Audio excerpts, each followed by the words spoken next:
Assalamualaikum teman-teman cerita untung. Berita seorang Vincent Focarelli sempat menggemparkan media Australia. Police have allayed fears of a fifth attempt on gang leader Vince Focarelli's life, arresting him on drug charges. Vincent Focarelli merupakan sebuah pemimpin gangster terkenal asal Australia. Menjadikannya banyak musuh dan menjadi target pembunuhan. Beberapa kejadian membuatnya lolos, hingga akhirnya anaknya menjadi korban baku tembak dan tewas. Vince Focarelli was wounded and his son Giovanni killed in a shooting ambush on Sunday night. Kejadian tersebut membuat Focarelli dipenjara dalam kasus baku tembak dan pemakaian obat terlarang. Kejadian yang merenggut nyawa anaknya sontak membuat Vincent Focarelli berubah. Seperti apa Vincent sekarang? Mari kita saksikan kisahnya hanya di Cerita Untung.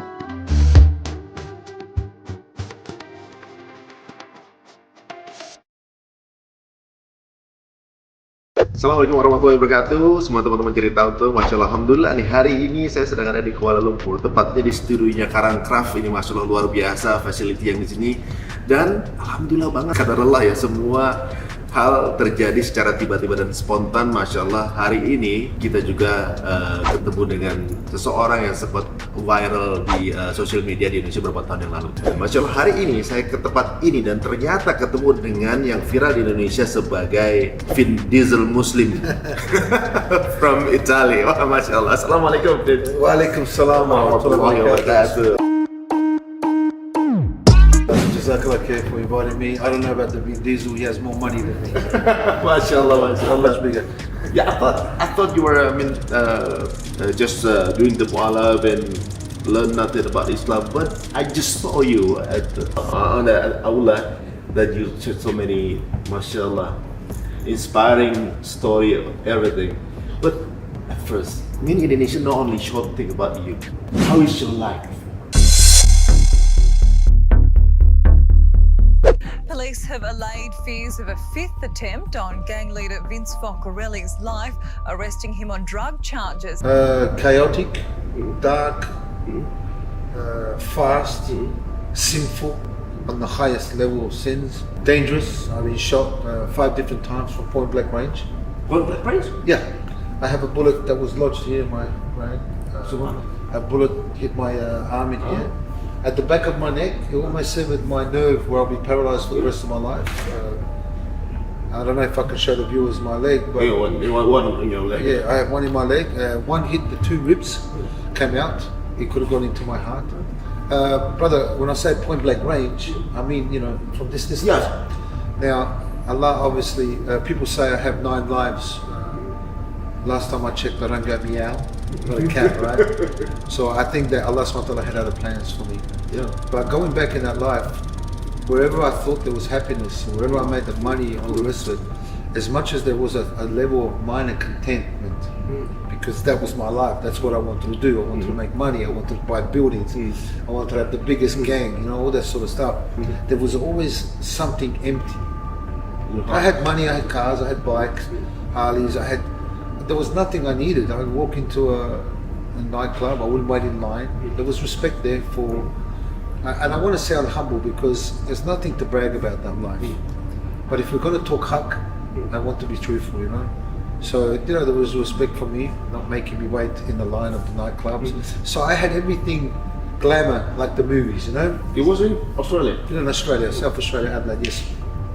But in saying that, with all that, with a little bit of power, Luxuries and everything. luxuries, all the rest of it, you know, the respect from certain, you know, underworld individuals and things like that, not waiting at nightclubs, restaurants, everybody knew you. It was, you know, you thought that, you know, not to sound bragging, but everything you were looking for in that life was coming to me. I was getting it, I had it.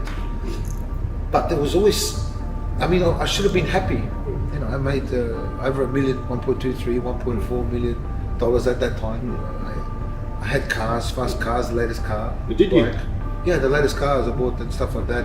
I didn't go to Lamborghini or Ferraris. I didn't want to showboat, you know. But I had everything. You know, I didn't need anything. I did 11 and a half years of my life in prison. You should be happy at the moment. Yeah, this is what I mean. I've done 11 and a half years of my life before that in prison. No, sorry.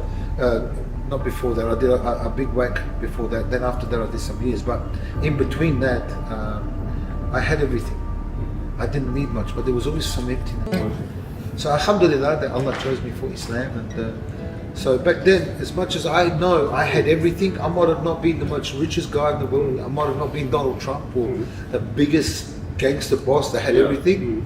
But at that point in my life, for what I had, I didn't need anything, you know. I still wasn't happy. Still wasn't happy. Yeah, I couldn't work it out. It was a bit confusing for me, to be honest with you, because I had everything. So anything in the world you had, you still Yeah, were because happy. clothes, special clothes, good Versace glasses if you need them. I had money to buy that, brand new phones. I had gold chains and things. I had my Harley Davidson. I modified it. Spent over thousands of dollars to make it even look more bling bling. Cars. You know, I had the respect of the city, of the bosses, of the certain organizations of my clubs when I came. Like I said, we wouldn't be lining up. Vince, come in. So we had that. It's like the movies. So why wouldn't I be happy? I got a crew I thought around you're me. only on the movie, but this is the real lifestyle. Real life, real Wow. life. But there's a dark side to this too. As much as it sounds good and bling bling, we're not trying to condone it. I had boys around me, guns trying to protect me. I was doing the same thing to my when I got into that life.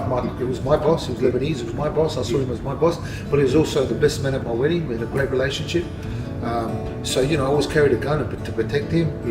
There is. Look, that life is fascinating. That life is intriguing. That life does lure you in. That bling bling thing, it's attractive. Make no mistake about it.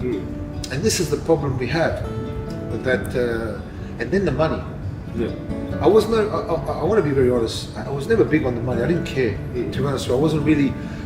I made $1 million. I'm gonna make another $1 million. Hungry. A lot of people, become very greedy. I wasn't that. All I want to do is spend time with my boys. Go out, hang out, have that brotherhood thing, then go back home and provide for my family and make sure that they get paid at school, the money goes, buy them certain things, bikes, things like that. That was my happiness. My mum, my father. So it was more like that. But there's a dark side of that, my brother. As much as the bling bling, pay for the ticket flight to some other state. We had, Allah forgive me, us men, we like to see women perform certain dances and rituals. It was very, very, very satanic. Yeah. I have to be honest. It was very satanic. I know that now. We have to understand and keep in mind. And I'll finish on this and we'll go to the next question. We have to keep in mind and let the viewers know, my beautiful brothers and sisters, Assalamu alaikum wa barakatuh. I love you all for the sake of Allah. Pay attention, please. As much as it's a bling bling, if you do something to displease Allah, that means that you can bring me a scholar, a ulama, a sheikh, and if they disagree with me, I will not take their advice. I know that I'm right. If we do something that is against Allah and pleases shaitan, that's a form of worship to Iblis.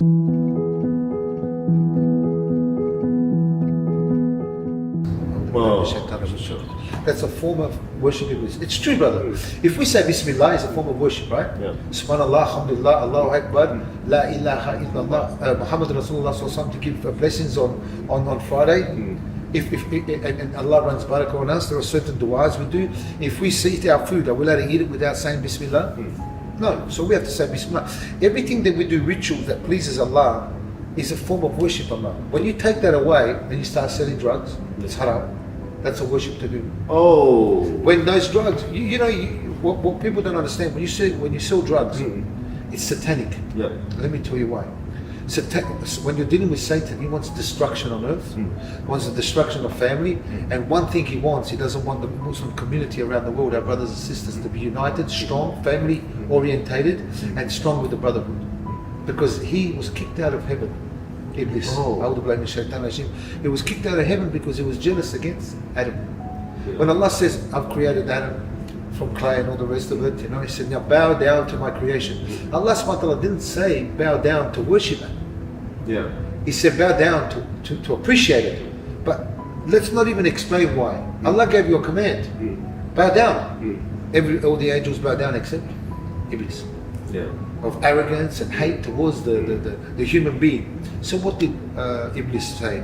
And I want to bring up the story because we need to start from the roots of why we are where we are. So Iblis was kicked out. I'll make the long story short. He was kicked out of heaven and forsaken and said, "How dare you? There's no arrogance up here." Allah subhanahu wa ta'ala said, "You are forsaken. Get out of heaven, and you're going to Jahannam." Iblis said and knew the power of Allah subhanahu wa ta'ala and said, Ya Allah, please forgive me, grant me a time of a point, grant me some mercy, grant me some respite. What that means is, give me some time, respite on earth. So he granted that. Allah knows what's going on. I said, okay, your time is respited on earth until the day of judgment. So what did Iblis say? Now that you have forsaken me, I will attack your believers. I will attack your slaves from the front, from the back, from the rear, from the right, and from the left. The war on mankind has been waged ever since. So he's waged war on us. So everything that we do that creates corruption. And what I mean by that is corruption and destruction. What does drugs do when somebody gets addicted? Yeah, you can steal. They steal from their parents, they kill, they rape, they murder, they do things, they take assassination hits to make 5,000, 6,000 when you're addicted. That's just that. Then they become prostitution with a man or women. It's a domino effect. So when you're selling drugs and making money, you think that you're doing the right thing. All those drugs that go into the community are destroying our people. Not only our brothers and sisters in Islam, we're talking about the community. And I'll tell you why we speak about the community. Our beloved Prophet Muhammad, peace and blessing upon him, was sent from the mercy of Allah for the benefit of mankind, to all mankind, right? So when we say it destroys the community, it does. And that's just drugs, you know what I mean? So that life, as much as it's bling bling, and it is, when you got money and you know that you can buy this and you can buy that and you can pay the rent and you can buy the house and you can drive your car and and people see, then it becomes a status and all the rest of it, you start thinking, 1, 2, 3, you become heavier and more into your life. But there is a dark side of that is satanic. Wallahi by Allah, people must understand and accept what I'm saying. When you're in that life, you are committing high levels of ceremonial satanic worshipping.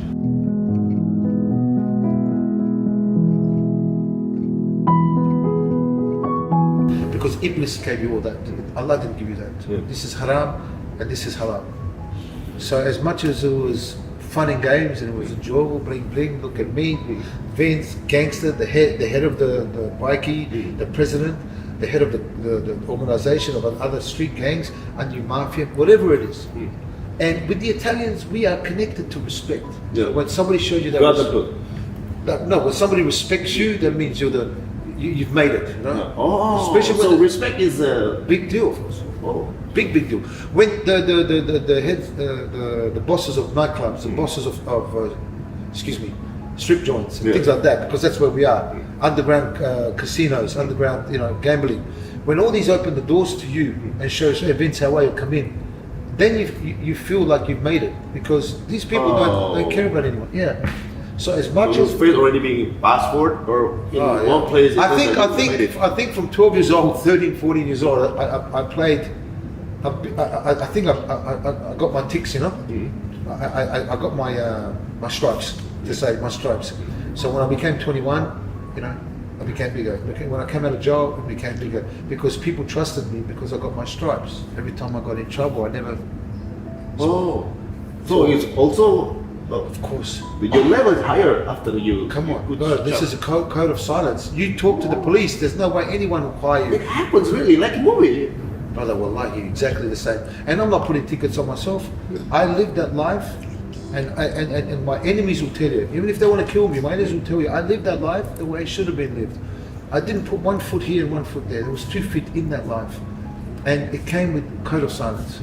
So whenever I got done and went to prison, I could have given up the big guys and got no sentence. Made a deal with the police. Never.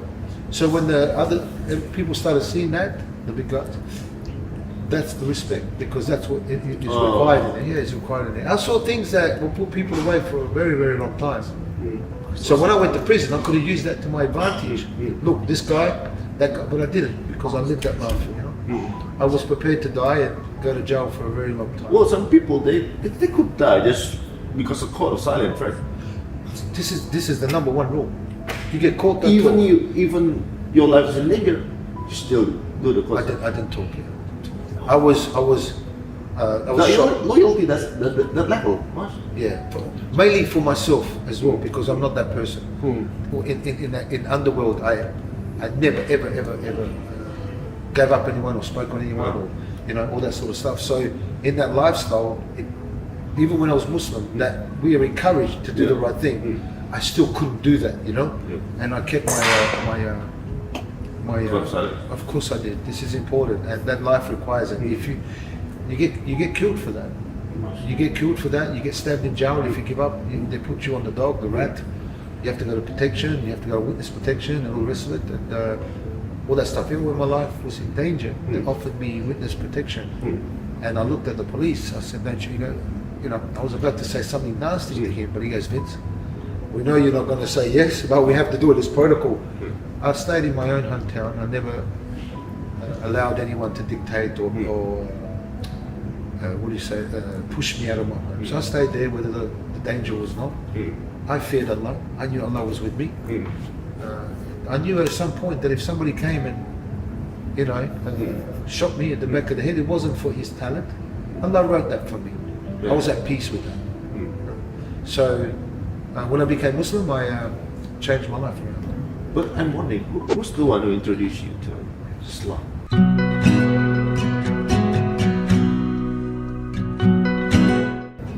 I mean, with this, the whole life that you had, and suddenly you get connected to Islam is quite interesting.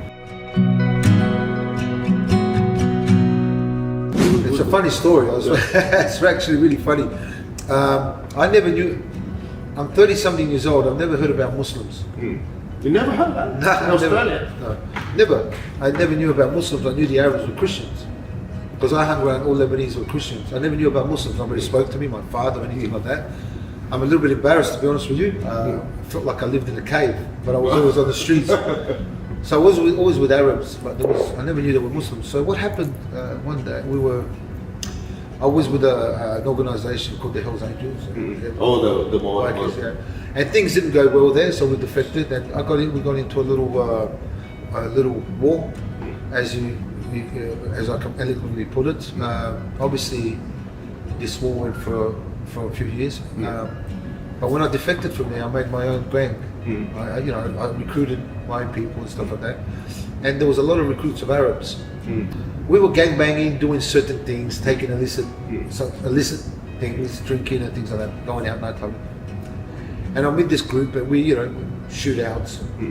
I'm not going to mention names, I'm not going to mention times and things, but there was shootouts, and like cowboys and Indians, bullets flying. In modern times. Very crazy times, and I'm really blessed to still be alive. And every time we did something, we went back home, 3 o'clock in the morning, and you can see these Arabs, they've all washed up and put their jubab on, and they're sitting in front of me, and they started talking about the Islam. I said, "What are you guys talking about? Islam?" Where was that?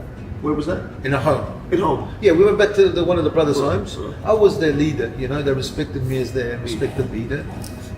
But I never used that as, no matter where I was a leader, I never used that as my... Privilege? No, I was always first in line. They know that if there was any danger, I wanted to be there for my brothers. So they respected me and I respected them. We went to their home. This is a new crew now. I just met them. And they knew my crew. They said, "Vince, they want to meet you. They're from Perth. They're called such and such. They want to know who you are." But I said, "Okay, let's go." And the first night we met, we went out. Then we got into a lot of trouble, shootings. Very, very, very intriguing night. It was crazy. I think that was testing all of us. And then we went back home and they started talking about Islam. They started talking about Ali, may Allah be pleased with him. They started talking about Muhammad Rasulullah Sallallahu Alaihi Wasallam, and then they spoke, and I'm listening. I'm thinking, I'm not making anything of it. Yeah. Not interested at that. I'm interested because out of respect to them, but they're talking about their religion now. Yeah, okay. I've got mine, you got yours, right? Interesting. Yeah, you had kafir, your religion, mine, and stuff like that, right?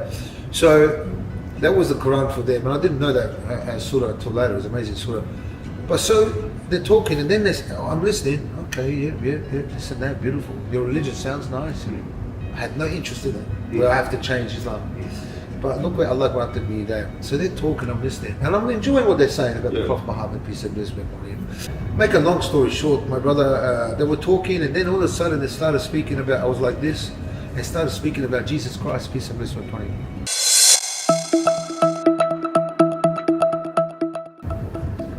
My radar went up. I said, whoa, I stopped everyone. I said, whoa, stop, wait a minute. First of all, what do you know about Jesus Christ? Oh. I'm Italian, Roman Catholic, Padre, Figlio, Spirito Santo, and I'm thinking to myself, I know about Jesus Christ. What do you guys know about Jesus Christ? This is my Lord, my God, my King, my Prophet, Messenger. What are you talking? Because no, Vince, what are you talking about? We love him, huh? We love Jesus Christ, and they told me about the Virgin Mary, the birth. I said, Mary? Whoa, what do you know about Mother Mary? I started getting defensive, right? Brother, we love her, we honorate her, we hold her in high status. And I was like a little kid watching my favorite cartoon movie. I couldn't disconnect. I said, wow, tell me more. And the more they spoke about Jesus Christ, peace and blessing be upon him, the more they spoke about our beloved, beautiful Mother Mary. Peace and blessing upon him. Sorry. Of course, she's in Jannah. She was guaranteed Jannah. Forgive me. I was very intrigued. I started getting angry. At first. But let me tell you why. Yeah, why? I started getting frustrated and angry. What? Because my mum lied to me. My father lied to me. About? The church lied to me. My grandmother, grandfather, everyone lied to me about the Christian faith. It's in the Quran, it's in the Bible. Allah says, don't worship, I'm not your Lord. Don't worship me, I'm not your Lord. Allah said, Jesus Christ said, do not worship me, I am not your Lord. This is in the Bible from the tongue of Jesus Christ, peace and blessing upon him. We worship him. Then they made us believe that God, Satan, Iblis, carried Jesus Christ for 40 nights through the desert. Now, this is the one that really upset me. And carried Jesus Christ, peace and blessing, through the desert, and did a mirage of trickery of magic. He said, denounce your faith and your allegiance, denounce your faith with your God, Satan, and give your allegiance to me, and I will make you king of the world. Castles, gold, everything. I scratched my head.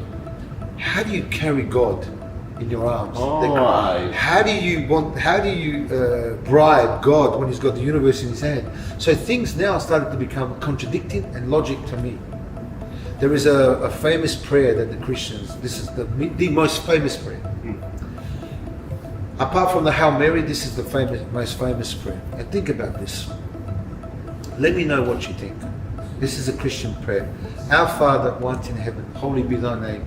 Thy kingdom come, thy will be done on earth as it is in heaven. Give us this day our daily bread, and forgive us our trespasses as we forgive those who trespass against us. And lead us not into temptation, but deliver us from evil. Amen. Anybody understand what's confusing there? Jesus Christ said, our Father who art in heaven, holy be thy name, not my name. Thy kingdom come, not thy kingdom come. Thy will be done. So this is a famous prayer. Plus, when Jesus Christ, peace and blessing upon him, performed miracles, and he did. And who's the only one that can bring life, dead into life? God. Allah. Yeah. Who can cure you or heal you? It's God. Okay. Who can bring back your eyesight? God. So now, by default, the defense of the Christians, he's God. Except there's a technicality that they overlooked. I didn't. I realized then and then there's whoa.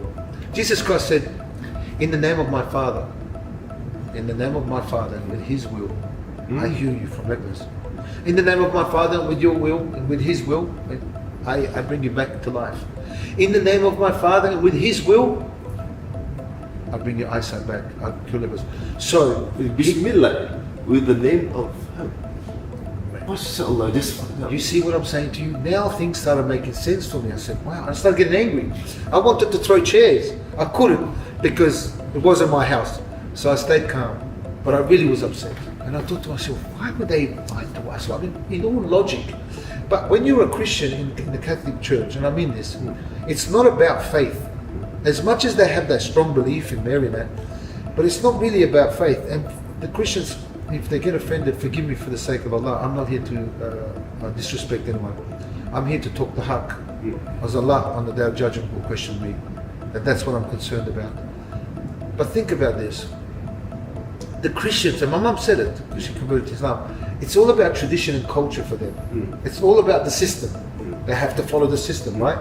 Because if you read the Bible, Jesus Christ prayed on his head. Who prays on their head? Muslims. Jesus Christ said, don't eat pork. What religion says not to eat pork? Islam. Jesus Christ said, don't worship me, I'm not your Lord. Worship only one God. Which religion teaches that? And the list is endless. He also said that he's circumcised.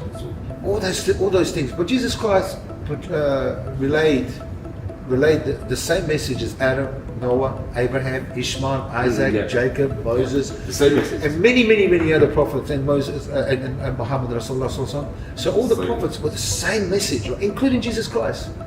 But Jesus Christ was born to the lost sheep of Israel. Our beloved Prophet Muhammad, peace and blessing be upon him, was born to the mercy of mankind, so we could be saved. And in the Bible, what Jesus Christ said? There will be another prophet after me. His name is Muhammad, right? Muhammad. I don't know the Arabic, I'm not a scholar. But he says, follow him. Because the words he speaks are not his words. Because he was illiterate. They're all words from God. He even said the prophet's coming. And he's the seal of the prophet. There's no more after him. And all the, all the evidence and all the miracles and things that were said even relate to Muhammad Rasulullah. On the third night, I was about to leave the home. So we went out, we started night clubbing, some shootings happened. This is fair dinkum, real stuff, fights, all the rest of it. On the third night, so the first night, second night, still talking, listening, boom, bam, but everything Islam, Ali, they call him Ali the Magnificent, Ali, Allah be pleased with him, all these things. They spoke about Mother Mary, and I'm thinking to myself, so when they said to me, we love them, we love Jesus Christ, we follow him, we just don't think he's God. And then Mother Mary, we love her. They started talking about the story. Now these attracted to me because I was Christian. That you talk about the Prophet Muhammad, I'll listen out of respect. Well, I don't know him. I didn't know him. Peace and blessing upon him. But now you talk about Jesus Christ and Mary. So I got that in. And the third night, I got up. I said, okay, boys, I have to go. With all the group of boys. Now listen. And I closed the door. They opened the door and said, no, wait. How do I become a Muslim? Everybody excited.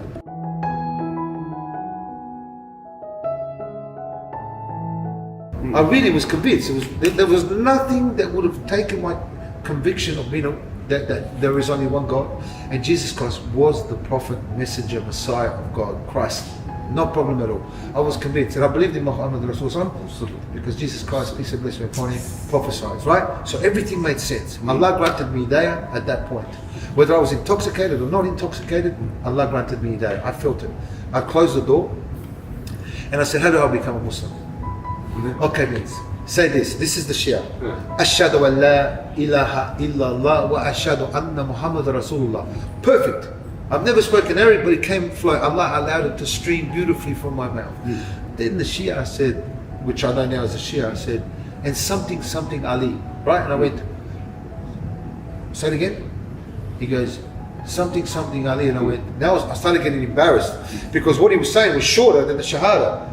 And I got the Shahada right, but I couldn't say that. It just would not come out.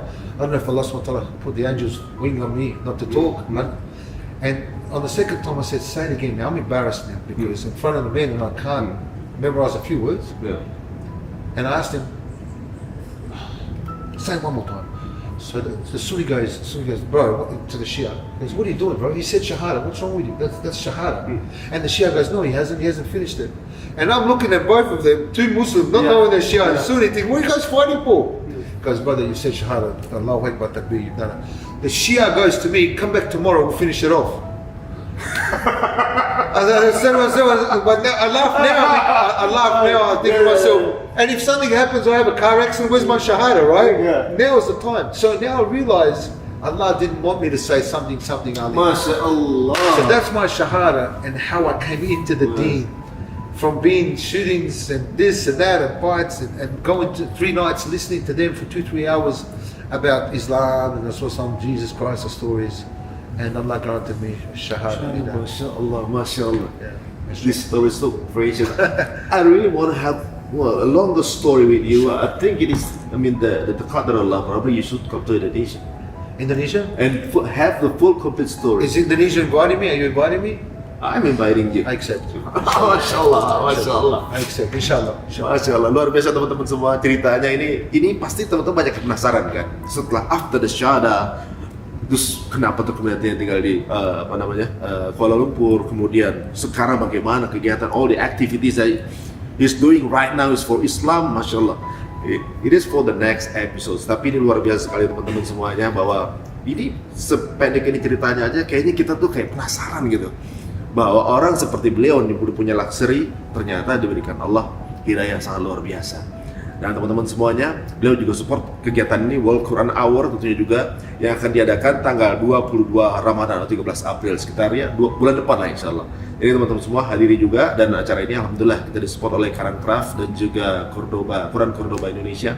Masya Allah, saya bisa ketemu sama Vincent Focarelli. Focarelli, you got that right. MashaAllah. Really? Yeah, Focarelli. Well done. Focarelli. Yeah. Don't swear. Eh? Don't swear. MashaAllah. Focarelli. Focarelli. Yeah. Focarelli. So, can you say something to Indonesian viewers, your brothers and sisters? Your dua to our. Inshallah. A'udhu billahi minash shaitanir rajim. Bismillahirrahmanirrahim. All praise and glory be to Allah, the most gracious, the most merciful. Peace and blessing be on our beloved Prophet Muhammad and his family. Ameen to that. Assalamu alaikum wa rahmatullahi wa barakatuh. My beautiful and amazing brothers and sisters in Indonesia. Much love for all of you for the sake of Allah. I'll leave you with this. Allah says, I love all my believers. If you have love for Allah, listen carefully, please. For the sake of Allah, listen carefully. If you have love for Allah subhanahu wa ta'ala, Allah says, I love all my believers. I love all my slaves. He didn't say I love you and I don't love you and I hate you. He says I love all of you, but I love more the ones that are strong, the ones that are fearless, the ones that can help the ummah, the ones that can help the weak. And I make this strong dua to my Indonesian brothers and sisters, lions and lionesses, because that's what we are. We are lions in this jungle. So please listen to me carefully. This is my dua. May Allah grant us the hearts that fear Him, the Creator alone, and not the creation. May Allah make us of the ones that fear Him, the creation, and not the Creator, and not the creation, and give us hearts that may He love us the most. Amin ya Rab. Amin. MashaAllah. Okay, you stay in Kuala Lumpur for 7 years now? 6 years? Almost 6 years. Yeah. You can say some in Malay. Yeah, terima kasih sama-sama. Don't embarrass me. MashaAllah. La, boleh. I'm embarrassed. I should know more, but I want to, looking after my mum. I'm not making any excuses or anything like that. It's just sometimes people have other attributes that they can learn. I'm on a physical learning. If you want to teach me something on the computer about files, forget it. Forget it. But if you give me a legitimate physical file that you open up and put the files in there and teach me things like that, I'll learn like that. So with the Malayu, is it Malayu? I should go to the school, but every time I've gone to learn Malayu, the teacher had a very strong accent in English, so I couldn't really understand certain things.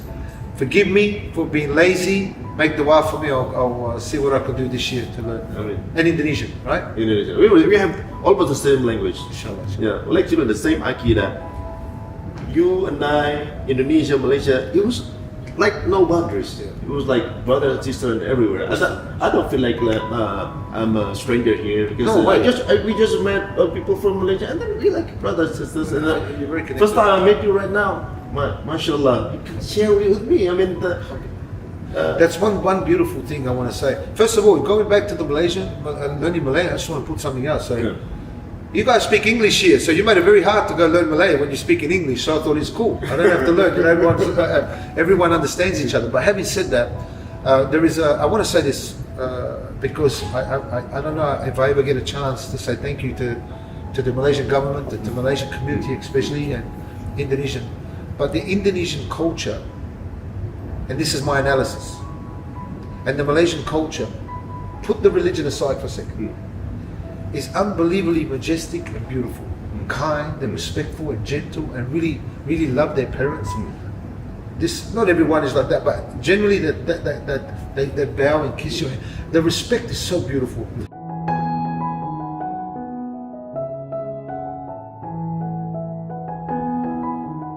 When you add the deen with that culture, it's on another level. And Indonesia and Malaysia have shown me that. You are really beautiful people. I really mean that. And I'm very happy to be in this country. This is my home. Whether I get back into Australia or not, this is my home. And I'm with you guys all the way, inshallah. MashaAllah, yeah. I hope that everything runs well with you to go to Australia, go meet your daughter.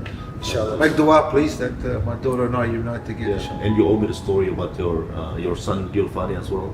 And the Giovanni, next episode- Giovanni. My hero, Giovanni, my hero. In the next episode of Police, yeah? I'll be happy to. MashaAllah. I'm very honored. Thank I you very appreciate much for your time. Alhamdulillah. Thank you very much. Wayakum. Teman-teman semuanya, Masya Allah, ini luar biasa kesempatan ini. Insya Allah, we have a new brother right here. Dan insya Allah kita akan undang juga beliau ke Indonesia. Dan ternyata sekarang ini kita udah melihat bagaimana rasanya dalam satu akidah, bagaimana ramahnya, indahnya persaudaraan ini. Semoga kita jaga terus dan mudah-mudahan ini akan menjadi satu inspirasi buat teman-teman semuanya. Kalau dirasa ini menginspirasi, silakan di-download, kemudian dipotong-potong, di-share lagi, ya. Share sebanyak-banyaknya karena ini hidayah, insya Allah.